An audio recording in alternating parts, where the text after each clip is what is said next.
The Lamborghini Centenario is the automaker's tribute to the 100th birthday of company founder Ferruccio Lamborghini. Only 20 coupes and 20 roadster versions of the car will be built, and it starts at 1.75 million euros.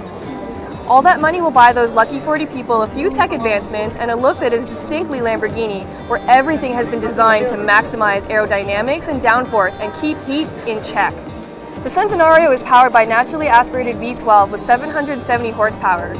Redline has been increased to 8,600 RPM, and Lamborghini says this makes it the most powerful engine the company has ever made. Built with mostly carbon fiber, the car's dry weight is just over 3,300 pounds. 0 to 62 miles an hour can be achieved in 2.8 seconds, and the car's top speed is 217 miles an hour. The new rear-wheel steering system will help make the Centenario more agile at lower speeds and give it more stability at higher speeds. There's also an extending rear wing that provides more downforce. The first Centenarios will be delivered this fall, but if you want one, too freaking bad, because all 40 of them have already been sold out. This is the Huayra BC, and it's meant to do battle with cars like the LaFerrari. So you know Pagani means serious business with this one. The Huayra BC is named after Pagani's first ever customer, Benny Caiola. Power output has been squeezed to 789 horsepower and 811 pound-feet of torque from a 6-liter twin-turbo V12 that's built by AMG.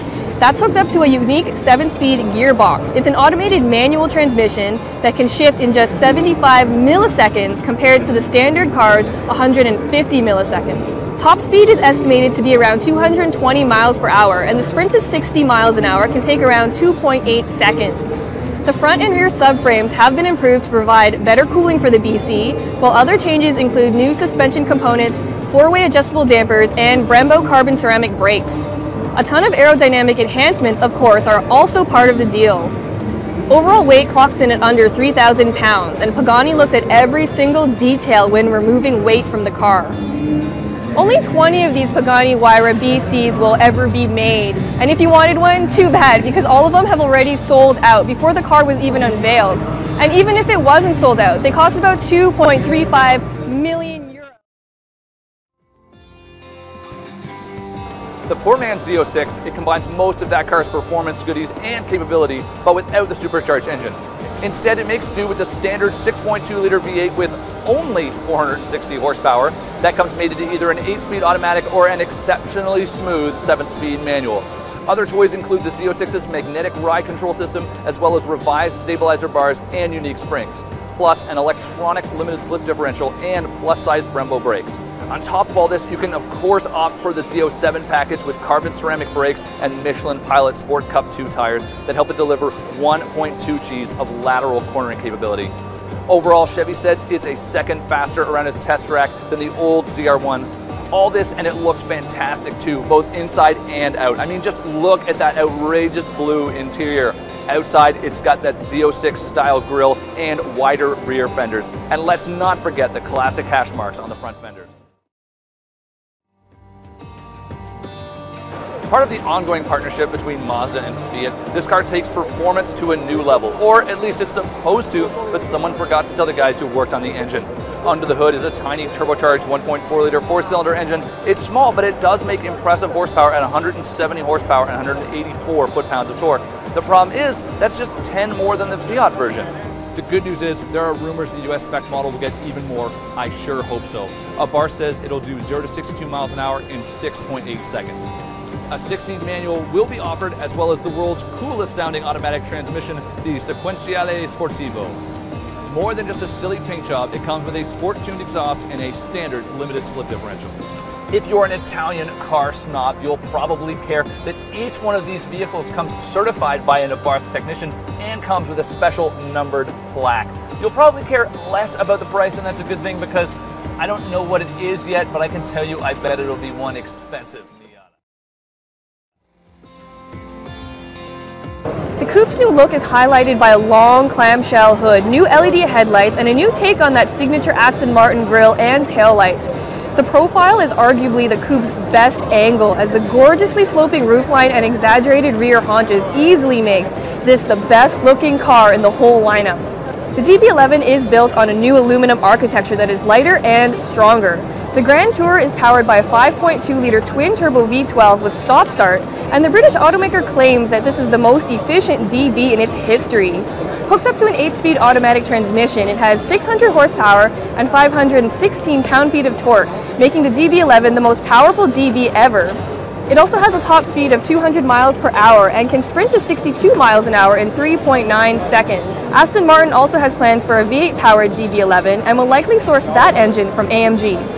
3 drive modes will be available: GT, Sport, and Sport Plus, which will change how responsive the car is. Performance is bolstered by torque vectoring by braking and adjustable damping. Inside, the DB11 gets a 12-inch display and some other technology developed with Daimler, like an 8-inch TFT instrument cluster. The setup will be controlled by a dial and an optional touchpad that understands smartphone gestures. A new self-parking feature and a 360-degree camera is also available. The car arrives in the last quarter of 2016. So this DB11 is the most powerful and the most efficient DB that's ever existed, and I'm going to argue that it's also the most. The GTC and the Lusso parts of the name come from historic Ferrari models, while the 4 signifies how it has 4 seats. So the name and increased practicality aren't that sexy, but everything else about the car is still pretty hardcore. Powered by an incredibly rare, naturally aspirated 6.3-liter V12 that revs all the way to 8,000 RPM, the GTC4 Lusso puts out 680 horsepower and 514 pound-feet of torque. 80% of that torque is accessible at a low 1750 RPM. This makes it more powerful than the FF it replaces, but Ferrari also says that it's 30% more efficient. The hatch does the sprint to 62 miles an hour in 3.4 seconds, and top speed is rated at 208 miles an hour. Besides the FF it replaces and the LaFerrari, this is the 3rd Ferrari to use all-wheel drive. The Grand Tourer also uses rear-wheel steering, which makes it more agile at lower speeds while increasing stability and responsiveness at higher speeds.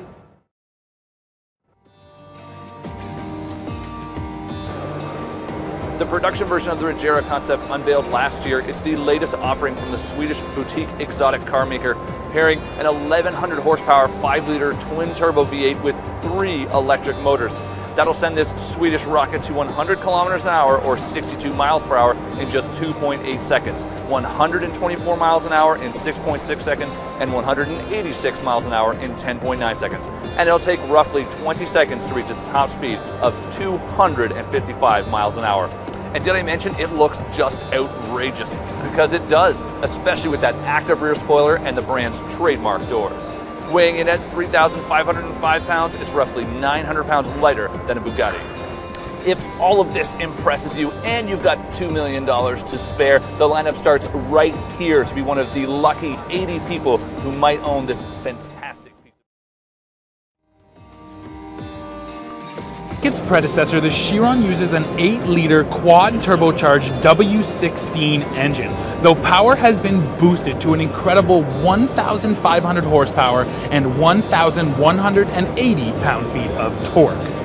That makes this car the most powerful production car ever, with an output about 300 horsepower over the Veyron. Are you ready for some crazy numbers?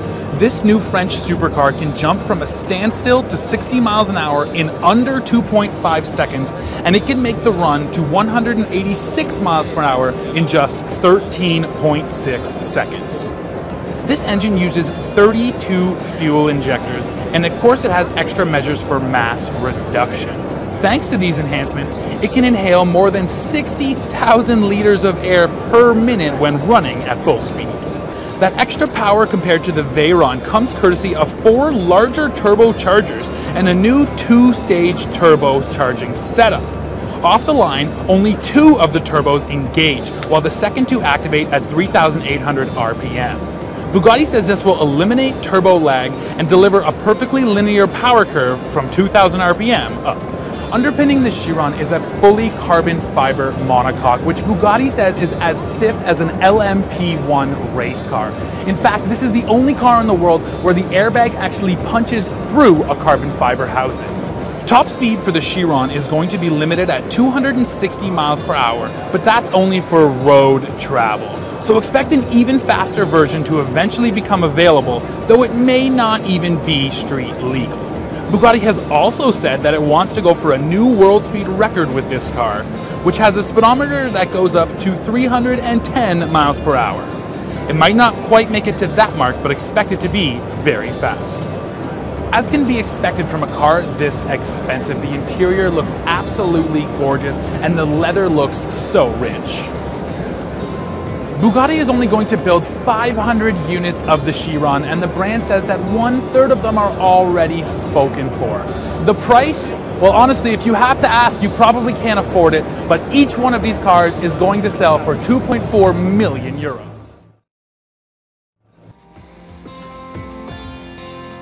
Porsche revived the 718 nameplate as an homage to the 718 sports car that won numerous races in the late 1950s and early 1960s. Porsche also brought back the designation so folks won't be confused between this car and all of those new 911 turbos. The standard Boxster uses a new 2-liter flat-4 turbo engine that cranks out 300 horsepower and 280 pound-feet of torque, while the Boxster S model comes with a 2.5-liter turbocharged mill, developing 350 horsepower and 309 pound-feet of torque. According to the brand, this new engine should help to enhance fuel economy by up to 14%. Both of the engines are paired to a 6-speed manual transmission as standard, although the PDK automatic is available as an option.